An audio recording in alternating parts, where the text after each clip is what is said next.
தேவனுடைய பரிசுத்த நாமத்திற்கு மகிமை உண்டாவதாக. உங்கள் யாவருக்கும் எங்கள் அன்பின் ஸ்தோத்திரங்களையும் புதிய மாத ஸ்தோத்திரங்களையும் வாழ்த்துக்களையும் நாங்கள் தெரிவித்துக் கொள்கிறோம். கர்த்தர் தம்முடைய பெரிய கிருபையினாலே இந்த 2026 வருஷத்தினுடைய 4 மாதங்களை முடித்து 5வது மாதமாகிய மே மாதத்தை காண செய்த தேவனை நன்றியோடு கூட ஸ்தோத்தரிக்கிறேன். பிரியமானவர்களே, 4 மாத காலம் இப்பொழுதுதான் வருஷம் பிறந்தது போல் இருக்கிறது. நம்மை விட்டு 4 மாத காலங்கள் வேகமாய் ஓடிவிட்டது. 5வது மாதத்திலே நாம் பிரவேசிக்கிறோம். கர்த்தருடைய நாமத்திற்கு மகிமை உண்டாகட்டும். கர்த்தருடைய இரக்கமே அல்லாமல், கர்த்தருடைய தயவே அல்லாமல் உங்களையும் என்னையும் இதுவரை நடத்தினது வேறு ஒன்றுமில்லை. எத்தனை பேர் என்னோடு கூட சேர்ந்து தேவ தயவு என்னை இதுவரை நடத்தினது, தேவ கிருபை எனக்கு போதுமானதாக இருந்தது, தேவன் எனக்கு நல்லவராக இருந்தார் என்று சொல்லி தேவனை மகிமைப்படுத்த ஆசிக்கிற எல்லாரும் அப்படியே கைகளை உயர்த்தி கொஞ்ச நேரம் ஸ்தோத்திரம் பண்ணலாமா? ஸ்தோத்திரம், ஸ்தோத்திரம், ஸ்தோத்திரம், ஸ்தோத்திரம், ஸ்தோத்திரம், ஸ்தோத்திரம், ஸ்தோத்திரம். இந்த 4 மாதங்கள் எங்களை நடத்தின தெய்வமே உமக்கு ஸ்தோத்திரம், ஸ்தோத்திரம், ஸ்தோத்திரம், ஸ்தோத்திரம், ஸ்தோத்திரம், ஸ்தோத்திரம். ஆண்டவரே உமக்கு ஸ்தோத்திரம்.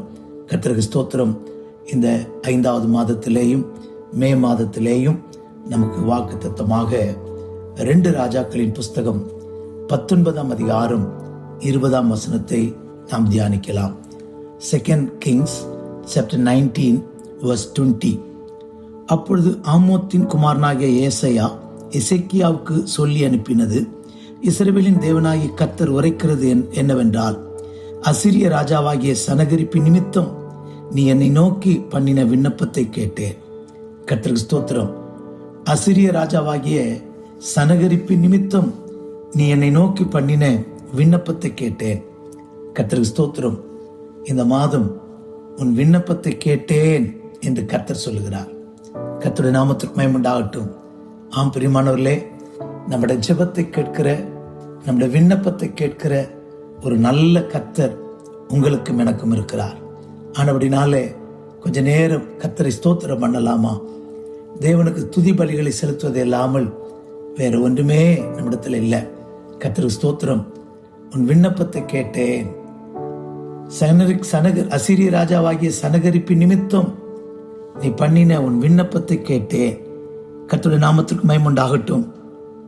கர்த்தருக்கு ஸ்தோத்திரம். எது நிமித்தம் நீ விண்ணப்பம் பண்ணினாயோ, எந்த காரியத்துக்காக நீ விண்ணப்பம் பண்ணினாயோ, அந்த காரியத்தில் எல்லாம் கர்த்தர் இந்த மே மாதத்திலே உன் விண்ணப்பத்தை கேட்டு உனக்கு பதில் கொடுக்கிறார். உன் விண்ணப்பத்தை கேட்டேன், கர்த்தர் கேட்டுட்டார். இனி பயப்பட வேண்டிய அவசியம் இல்லை. கர்த்தர் கேட்டு கர்த்தர் நமக்காக யுத்தம் பண்ணுவார். கர்த்தர் நமக்காக ஜெயம் தருவார். கர்த்தர் நமக்காக பெரிய காரியங்களை செய்வார். கர்த்தர் நமக்கு செய்ய வேண்டியதை செய்வார். தூதனை அனுப்புவார். கர்த்தர் ஸ்தோத்திரம். இந்த மே மாதத்திலே உன்னை நிந்தித்த, உன்னை அற்பமாய் எண்ணின, உன்னை நிசாரமாய் நினைத்த எல்லா ஜனத்துக்கு முன்பாக உன் விண்ணப்பத்தை கேட்ட கர்த்தர் உன் தலை உயர்த்த போகிறார். உன் சத்துருக்களுக்கு அவர் வெட்கத்தை உடுத்த போகிறார். உன்னையோ கர்த்தர் மேன்மையான பாத்திரமாய் மாற்றப் போகிறார். கர்த்தருடைய நாமத்திற்கு மகிமை உண்டாகட்டும். நம்முடைய தேவனை குறித்து இவ்விதமாய் வாசிக்கிறோம். 21ஆம் சங்கீதம் 2ஆம் வசனத்திலே நாம் படிக்கும்போது, சங்கீதம் 21:2 படிக்கும்போது சங்கீதக்காரன் ஆண்டவருக்கு இவ்விதமாய் சொல்லுகிறார். என்ன சொல்லுகிறார்? கர்த்தருக்கு ஸ்தோத்திரம். உதடுகளின் விண்ணப்பத்தை தள்ளாமலும், கர்த்தருக்கு ஸ்தோத்திரம், அவர் மன விருப்பத்தின்படி அவர்களுக்கு தந்தர்லி அவருடைய உதடுகளின் விண்ணப்பத்தை தள்ளாதிருக்கிறீர். கர்த்தருடைய நாமத்திற்கு மகிமை உண்டாகட்டும். விண்ணப்பத்தை தள்ளாதவர். கர்த்தருடைய நாமத்திற்கு மகிமை உண்டாகட்டும். Not withholden the request of his lips. உதடுகளின் விண்ணப்பத்தை தள்ளாதவர், பிடிச்சு வைக்க மாட்டார். Not withholden.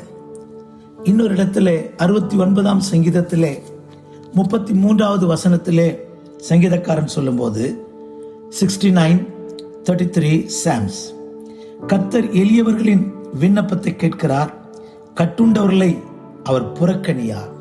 கர்த்தர் ஸ்தோத்திரம்.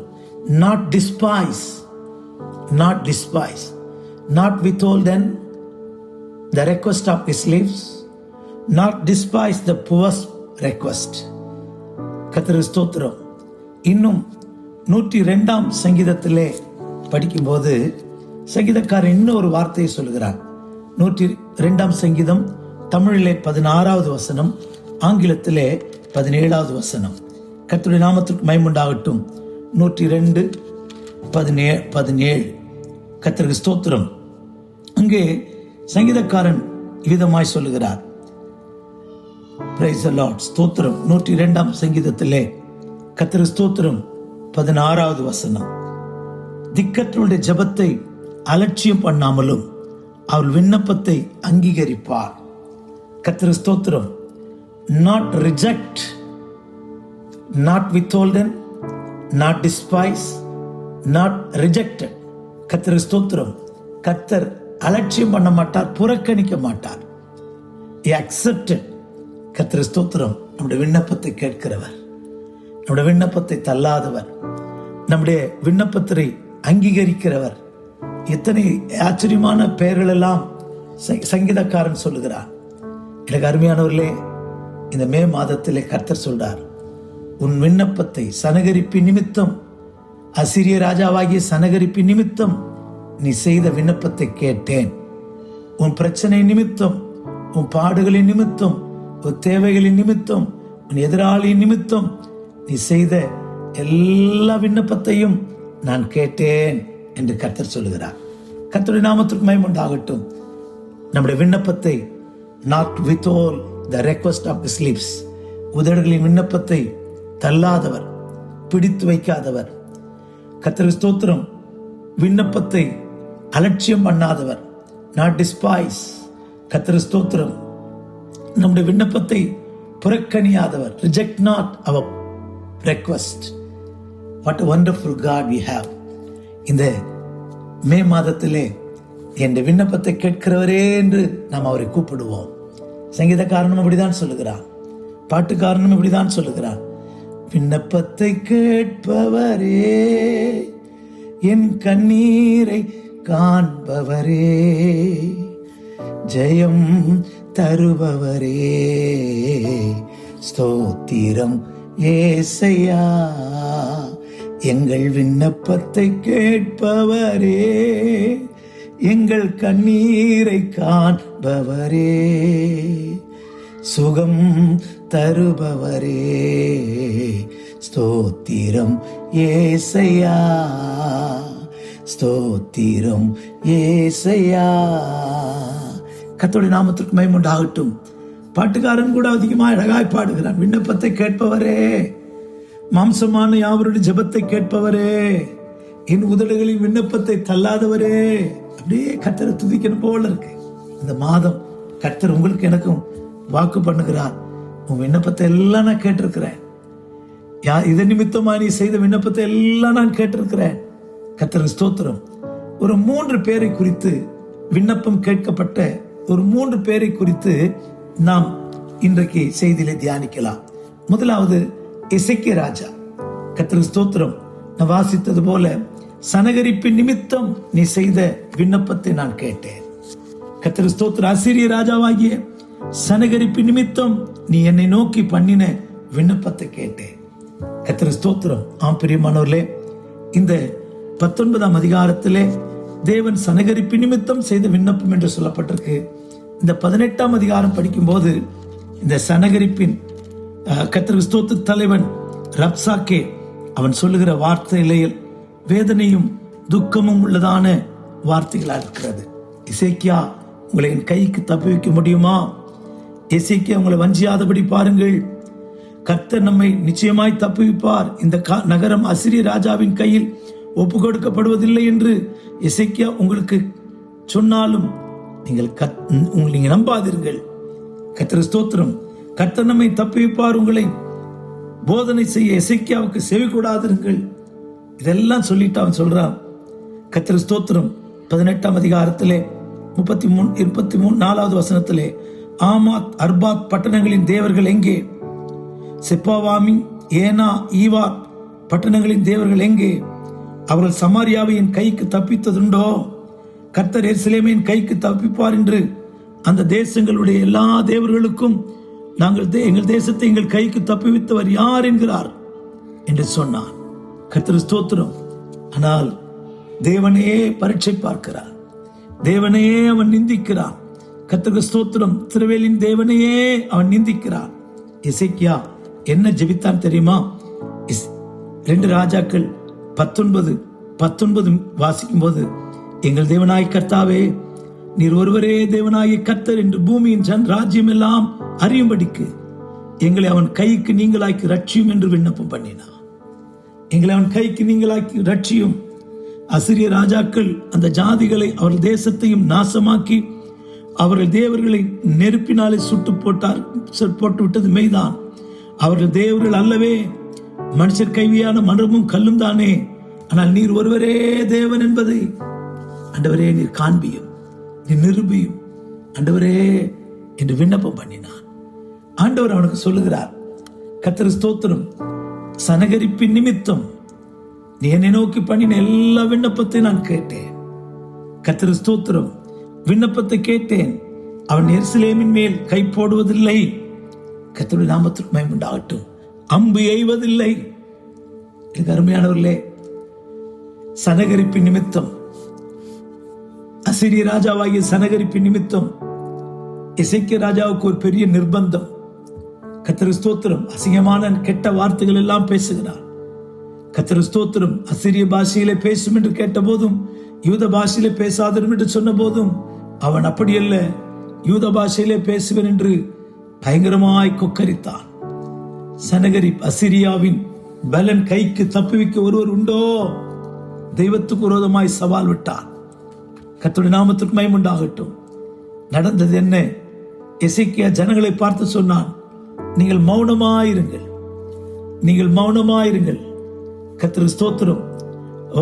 18ஆம் அதிகாரம் 36ஆம் வசனத்திலே 2 ராஜாக்களிலே 2 King chapter 18 verse 36. ஆனால் ஜனங்கள் அவனுக்கு ஒரு வார்த்தையும் பிரதி உத்தரமாக சொல்லாமல் மௌனமாயிருங்கள், அவனுக்கு மறு உத்தரவு சொல்ல வேண்டாம் என்று ராஜா கட்டளையிட்டிருந்தான். சத்துருக்கள் பெருகுகிறார்களா? இச்சகம் பேசுகிறவர்கள் பெருகுகிறார்களா? சவால் விடுகிறவர்கள் பெருகிறார்களா? இயேசுவை பாருங்கள், நீ தேவனுடைய குமாரனால் உன்னை ரட்சித்துக்கொள், எங்களையும் ரட்சியும் என்று சொன்னார்கள். நீ தேவனுடைய குமாரனால் சிலுவை விட்டு இறங்கி வாரும் என்று சொன்னார்கள். இயேசு மௌனமாயிருந்தார். கர்த்தர் ஸ்தோத்திரம். நீதிமான் தீங்கின் காலத்தில் மௌனமாயிருப்பான் என்று ஆமோஸ் தீர்க்கதரிசி சொல்லுகிறார். கர்த்தருடைய நாமத்திற்கு மகிமை உண்டாகட்டும். நெருக்கங்கள், வேதனைகள், பிரச்சனைகள் பெருகி வரும்போது நீங்களும் நானும் மௌனமாயிருக்க கற்றுக்கொள்வோம், மௌனமாயிருப்போம். எசேக்கியா ராஜா சொன்னது அதுதான், நீங்கள் மௌனமாயிருங்கள், நீங்கள் மௌனமாயிருங்கள், மறு உத்தரவு ஒன்று பேச வேண்டாம். ஆமோஸ் 5:13 படிக்கும் போது, புத்திமான் அந்த காலத்திலே மௌனமாயிருக்க வேண்டும், அந்த காலம் தீமையான காலம். கர்த்தர் ஸ்தோத்திரம்.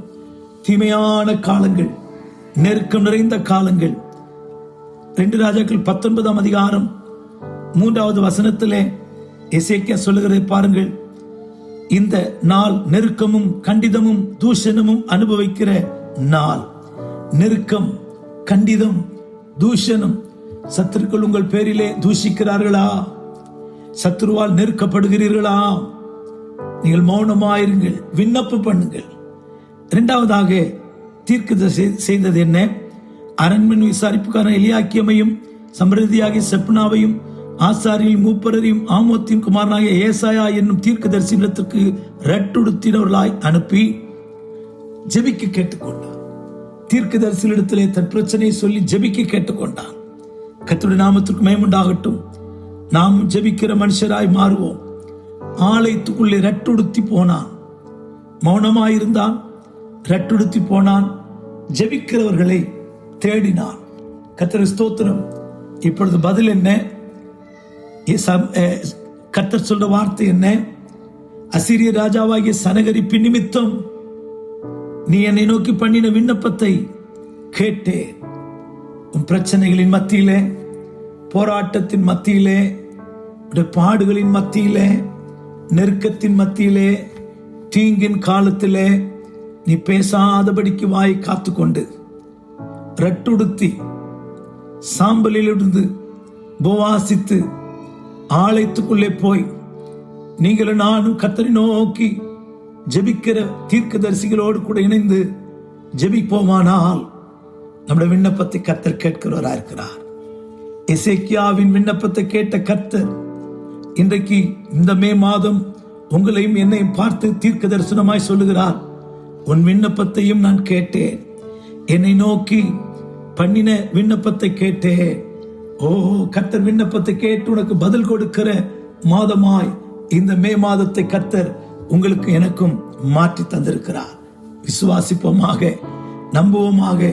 என் விண்ணப்பத்தை கேட்கிறவரே, உம்மால் கூடும் எல்லாம் கூடும், ஒரு வார்த்தை சொன்னால் போதும். ஐயா, உம்மால் கூடும் எல்லாம் கூடும், ஒரு வார்த்தை சொன்னால் போதும். ஐயா, ஒரு வார்த்தை சொன்னால் போதும். ஐயா, ஒரு வார்த்தை சொன்னால் போதும். எங்கள் விண்ணப்பத்தை கேட்பவரே, கண்ணீரை காண்பவரே, ஜெயம் தருபவரே, ஸ்தோத்திரம் ஏசையா, ஸ்தோத்திரம் ஏசையா. சனகரிப்பி, அசீரிய ராஜாவாகிய சனகரிப்பி நிமித்தம் நீ என்னை நோக்கி செய்த விண்ணப்பத்தை கேட்டேன்.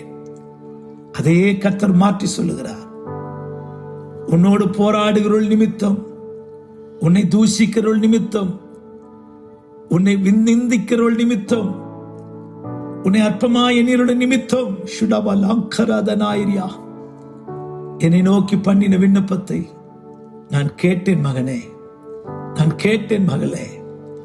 விண்ணப்பத்தை கேட்ட கர்த்தர் எசேக்கியாவுக்கு ஒரு தூதனை அனுப்பினார்.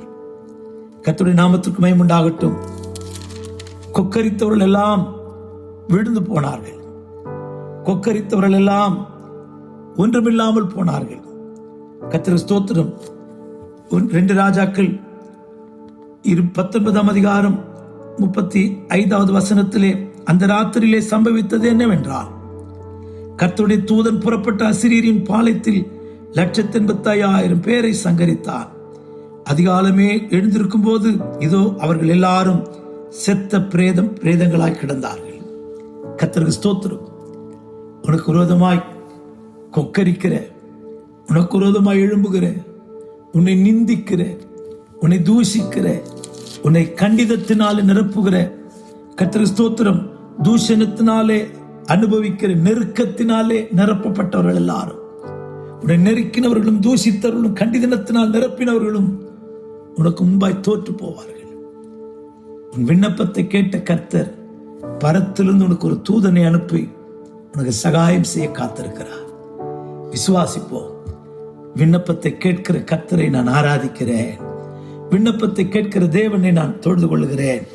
2வதாக கர்த்தருக்கு ஸ்தோத்திரம், சாலமோனின் விண்ணப்பத்தை கேட்டார். கர்த்தருடைய நாமத்திற்கு மகிமை உண்டாகட்டும். 1 ராஜாக்களின் புஸ்தகம் 9ஆம் அதிகாரம் 3வது வசனத்திலே, 1 ராஜாக்கள் 9:3, கர்த்தர் அவனை நோக்கி, நீ என் சமூகத்தில் செய்த விண்ணப்பத்தையும் உன் வேண்டுதலையும் கேட்டேன். நீ கட்டின இந்த ஆலயத்தில் என் நாமத்தை என்னென்றைக்கும் விளங்குவதற்காக அதை பரிசுத்தமாக்கினேன். என் கண்களும் என் இருதயமும் என்னாலும் அங்கே இருக்கும். சாலமோன் விண்ணப்பம் பண்ணினான்.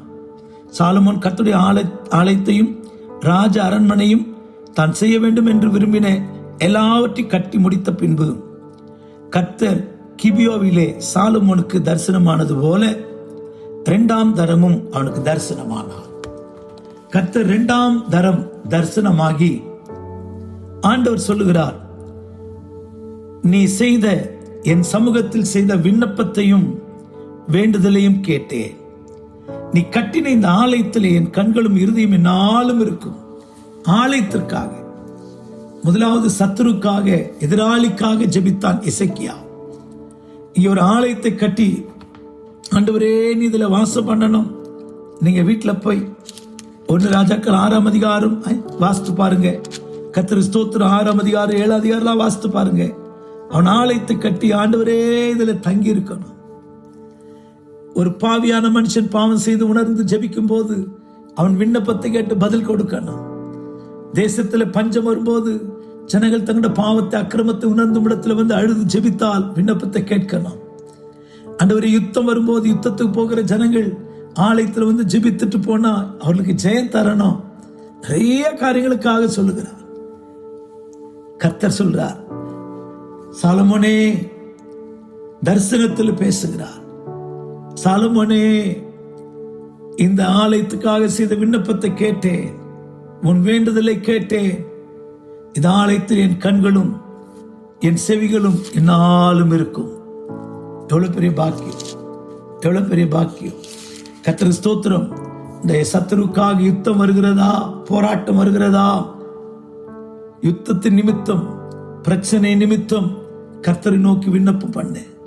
ஜனங்களுக்காக விண்ணப்பம் பண்ணு, தேசத்துக்காக விண்ணப்பம் பண்ணு, ஊழியத்திற்காக விண்ணப்பம் பண்ணு, 2வது சபைக்காக விண்ணப்பம் பண்ணு. கர்த்தர் உன் விண்ணப்பத்தை கேட்பார். தரிசனம் தந்து உன்னோடு கூட என்னோடு கூட பேசுவார். கர்த்தருடைய நாமத்திற்கு மகிமை உண்டாகட்டும். எத்தனை பெரிய பாக்கியம். கர்த்தர் ஸ்தோத்திரம். வாக்குப்படுகிற என் கண்களும் என் இருதயம் என்னாலும் இங்கே இருக்கும், எல்லா நாளும் இங்கே இருக்கும். கர்த்தருடைய நாமத்திற்கு மகிமை உண்டாகட்டும். Because of the enemy I heard your request. கர்த்தர் ஸ்தோத்திரம். Because of the people and temple I heard your request. 3வது கர்த்தர் ஸ்தோத்திரம். 2 நாளாகமம் 34:27 2 ராஜாக்கள் 22ஆம் அதிகாரம் 19வது வசனத்திலேயும் நாம் படிக்கும்போது அங்கே இன்னொரு மனுஷனை பார்த்து கர்த்தர் சொல்லுகிறார். 20:19 22:19 2 ராஜாக்களின் புஸ்தகத்திலே, நான் இந்த ஸ்தலத்திற்கும் அதன் குடிகளுக்கு விரோதமாக அவர்கள் பாழும் சாபமாவார்கள் என்று சொன்னதை நீ கேட்டபோது உன் இருதயம் இலகி நீ கர்த்தருக்கு முன்பாக உன்னை தாழ்த்தி உன் வஸ்திரங்களை கிழித்து கொண்டு எனக்கு முன்பாக அழுதபடியால் நானும் உன் விண்ணப்பத்தை கேட்டேன். இங்கே கர்த்தருக்கு ஸ்தோத்திரம். யோசியா என்கிற ஒரு ராஜா தேவாலயத்திலே கண்டுபிடிக்கப்பட்ட புஸ்தக சுருளை கொண்டு படித்து ஜனங்களை குறித்து சொல்லப்பட்ட தீர்க்க தரிசனத்தை வாசித்து அவன் அழுதான். இதே வசனத்தை 2 ராஜாக்கள் 34:27 நமக்கு வாசிக்க முடியும். 2 Chronicles chapter 34:27. இந்த ஸ்தலத்திற்கும் அதன் குடிகளுக்கும் விரோதமாய் தேவன் சொன்ன அவருடைய வார்த்தைகளை நீ கேட்கையில் உன் இருதயம் இலகி எனக்கு முன்பாக நீ உன்னை தாழ்த்தி எனக்கும் முன்பாக பணிந்து உன் வஸ்திரங்களை கிழித்துக் கொண்டு எனக்கு முன்பாக அழுதபடியால் நானும் உன் விண்ணப்பத்தை கேட்டேன் என்று கர்த்தர் சொல்கிறார். நான் உன் விண்ணப்பத்தை கேட்டேன். கர்த்தர் ஸ்தோத்திரம். எதுக்காக? கர்த்தருடைய வார்த்தை தேசத்தின் மேல் வருகிற அழிவும் நாசமும் வருகிறதை கேட்டு அழுதான். இருதயம் இலகி அழுது கர்த்தர் ஸ்தோத்திரம் தாழ்த்தி வஸ்திரத்தை கிழித்து இருதயம் இலகி விண்ணப்பம் பண்ணினான். இந்த தேசத்தின் மேல் இந்த அழிவு வரக்கூடாது. கர்த்தருடைய வார்த்தை தீர்க்க தரிசனங்களை கண்டுபிடித்து அழுது ஜெபித்தான். கர்த்தர் சொல்கிறார், விண்ணப்பத்தை கேட்டேன், உன்னை தேசத்துக்கு கொண்டு வருவேன். கர்த்தருடைய நாமத்துக்கு மகிமை உண்டாகட்டும். எனக்கு அருமையானவர்களே, நம்முடைய ஜீவியத்தில் விண்ணப்பத்தை கேட்ட 3 பேரை குறித்து இன்றைக்கு நாம் கேட்டிருக்கிறோம். எசேக்கியா நகரத்துக்காக ஜெபித்தான். சத்துருவாகிய அசிரிய ராஜாவாகிய சனகரிப்பு நிமித்தம் ஜெபித்தான், விண்ணப்பித்தான். தாவீது ஆலயத்துக்காக விண்ணப்பித்தான். இங்கே யோசியா தீர்க்க தரிசன புஸ்தகத்தை வாசித்து, வேத புஸ்தகத்தை வாசித்து, புஸ்தக சுருளை வாசித்து, ஆலயத்தில் கண்டெடுக்கப்பட்ட அந்த வார்த்தை தீர்க்க தரிசனத்தை வாசித்து, கர்த்தர் நம்முடைய பிதாக்கள் வழி தவறி நடந்த நிமித்தம் நம்மேல் பற்றி எறிந்த கோபம் பெரியது, அப்படினால தாழ்த்தி இந்த ஆக்கினைக்கு எங்களை தப்புவிக்க வேண்டும், எங்களுக்கு வேண்டாம் என்று சொல்லி வேண்டினான். அவன் விண்ணப்பத்தை கேட்டார். இதே போல கர்த்தர் இந்த மே மாதத்தில் நாம் தேசத்துக்காக கர்த்தருக்கு ஸ்தோத்திரம். எசேக்கியாவை போல சத்துருக்களின் நிமித்தம், தாவீதை போல மன்னிக்கிற சாலமோனை போல ஆலயத்து நிமித்தம் வேத வசனத்தை வாசித்து நம்மேல் கோபம் வராதபடிக்கு நாம் தாழ்த்தி ஜெபித்தால் விண்ணப்பத்தை கேட்பார். விண்ணப்பத்தை கேட்கிற கர்த்தர் இந்த மே மாதம் 1 தேதி உன்னோடு பேசிக் கொண்டிருக்கிறார். விண்ணப்பத்தை கேட்டு உனக்கு அழிவிலிருந்து உன்னை தப்புவிப்பார். விண்ணப்பத்தை கேட்டு என் கண்களும் இருதயம் உன்னோடு ஆலயத்தில் தங்கி இருக்கும் என்று சொல்லுவார். விண்ணப்பத்தை கேட்டு அசிரியாவின் கைக்கு உன்னை தப்புவிப்பார். அப்படி ஒரு நல்ல கர்த்தர் இன்றைக்கு உன்னோடு என்னோட பேசிக் கொண்டிருக்கிறார். விண்ணப்பத்தை கேட்கிற கர்த்தரிடத்திலே விண்ணப்பத்தை செலுத்துவோம். இந்த தொடர்ச்சியை நாம் தொடர்ந்து தியானிக்கலாம். கர்த்தர் நமக்கு உதவி செய்வாராக, இரக்கம் செய்வாராக. பயப்பட வேண்டாம். உன்னுடைய தேவை எதுவானாலும், பிரச்சனை எதுவானாலும் கர்த்தர் உன் விண்ணப்பத்தை கேட்டு உனக்கு ஜெயம் கொடுப்பார், நம்மை ஆசீர்வதிப்பார். ஜெபிக்கலாமா? விண்ணப்பத்தை கேட்கிறவரே ஸ்தோத்திரம்.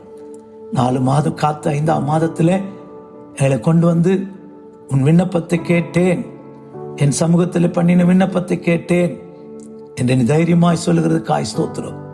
என் விண்ணப்பங்கள் எல்லாம் கேட்டு பதில் கொடுக்கிறவரே தேவன், விண்ணப்பத்தை தள்ளாதவரே, விண்ணப்பத்தை அங்கீகரிக்கிறவரே, அலட்சியம் பண்ணாதவரே, உமக்கு ஸ்தோத்திரம். எங்கள் சத்துருக்கள் முன்பாக எங்களை தலை உயர்த்தும்படி விண்ணப்பத்தை கேட்டு சத்துருக்களுக்கு வெட்கத்தையும் எங்களுக்கு ஜெயத்தையும் தரப்போவதற்காய் ஸ்தோத்திரம். ஆலயத்தை ஆண்டவரே, ஆலயமாயிருக்கிற எங்களை எப்போதும் கண்களும் இருதயம் எங்களுக்குள் இருக்கிறதுக்காய் ஸ்தோத்திரம். பரப்புகிற அழிவுக்கு எங்களை தப்பிக்கும்படி விண்ணப்பத்தை கேட்கிறதுக்காய் ஸ்தோத்திரம்.